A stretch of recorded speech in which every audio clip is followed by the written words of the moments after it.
It's just one of those days, don't you know?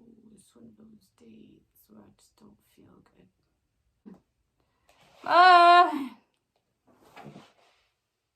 This is a day that I need to just get back in bed.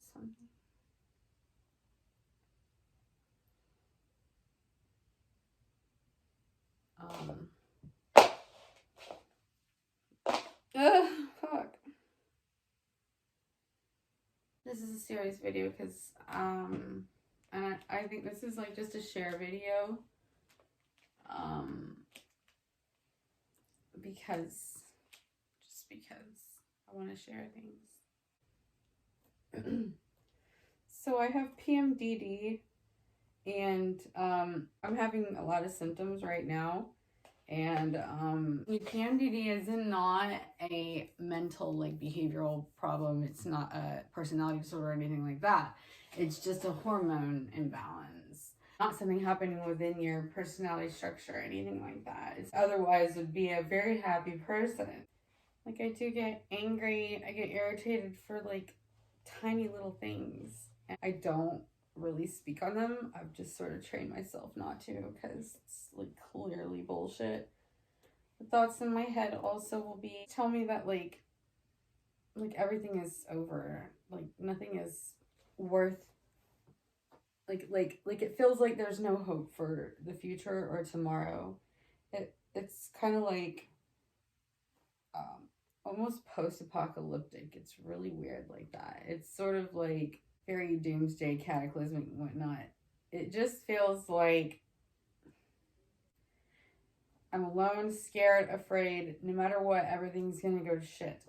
And, you know, it brings like a weird level of clarity with it. So, like, even if I'm not alone, if the person like hurts me or doesn't understand or just does something that's making us not be connected, or like whatever problems will arise during that time and seem so blatantly obvious, that I'll be like, well, I won't even feel like being in the relationship because it'll just feel as though like I don't get these things from you. And it's not just now, it's ever, because of, you know, this and this or whatever.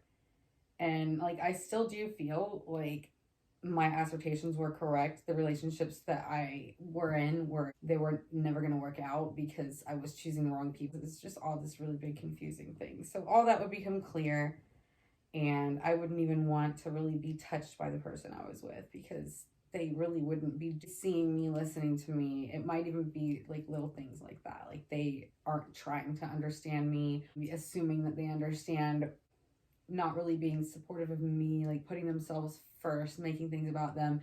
It could be little things like that. It's like something that they always do, like a way that they always are. And then I'll just say, like, this is all completely hopeless.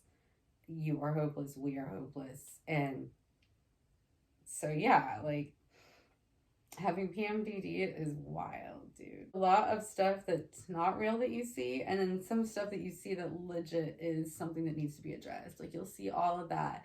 You'll see everything. And like stuff that makes me not want to see it, like it makes me feel like it is like the end of the world.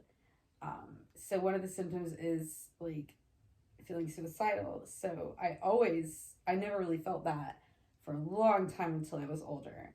But I did get this feeling that it was just over. Like everything was, it's the end. And but as like a younger, you know, teenager or whatever, I would feel excited about this. I would be like, it's spooky.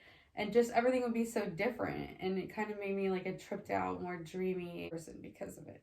Not to mention, like, I have other diagnoses along with it. So I'm talking about coupling that with ADHD and autism and, you know, then later CPTSD or whatever, which brought out the suicidal part. PMDD, man. There's some really weird, spooky, sort of crazy things about PMDD. Like I always get pimples on my chin, but if anybody, I've been talking to them or like living with them or hanging out with them, they'll get them too. And they'll also get like the PMS too. They'll like cry or get angry with people really easily. Like you'll notice that like you're on your period, but it seems like other people are tripping. And I think it's because like the hormones, somehow there's a weird way that they can affect other people. I know that sounds crazy, but now that I've said that, you might start noticing it. I don't know. Yeah. At times, it can be kind of like a drug. Like, it can make you feel high. So, that's kind of cool. It used to be cool. Like I said, these symptoms got worse over the years. And there's no way that I could, like, work on these days, for instance. And I used to. Until one day I actually, like, my face just turned completely white. Like, I told my boss I shouldn't be working, and they were like, oh, no, try. And my face turned completely white, and I fainted in the dining room. PMDD actually makes it hard to do anything for yourself. The hormones will give you, like, this anxiety and stuff.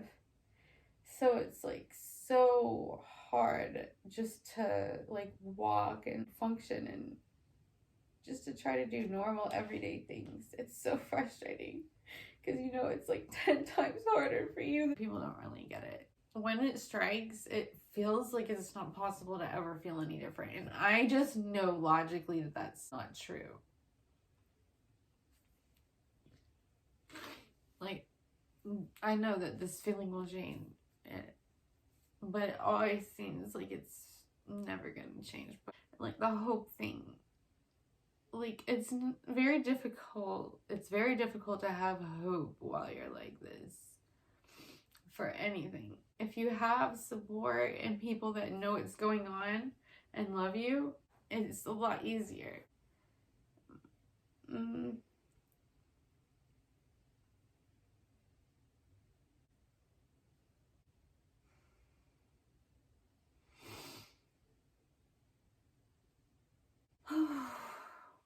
They're like, are you sure you're not bipolar? Yeah. I've been around bipolar people, so I know what they act like. With PMDD, you're always sort of questioning yourself, like second guessing yourself. There's a lot of that. I mean, I guess it's like a little bit of paranoia is healthy sometimes because it makes, I don't know, like, I believe it helped me, you know, by asking questions. It sort of like gives you the answer. It's really weird. I really wish that people could understand more about these weird, like, more rare things. So it's based around your cycle, and whenever that comes and goes, all of a sudden everything just becomes normal again. Stuff will just chill out. Another symptom is literally euphoria. It will cause, sometimes the hormone fluctuation will literally cause, like, moments of extreme creativity, or even like a feeling of just complete oneness with the universe, like a beautiful knowing and a connection with nature and a connection with everybody. You can sort of feel what people are feeling, and it's really unique and different. And I imagine, like, the other diagnosis mixed with it just intensifies it and makes it that much more severe. So yeah, anyways, for those who care, we'll see if I can get this posted.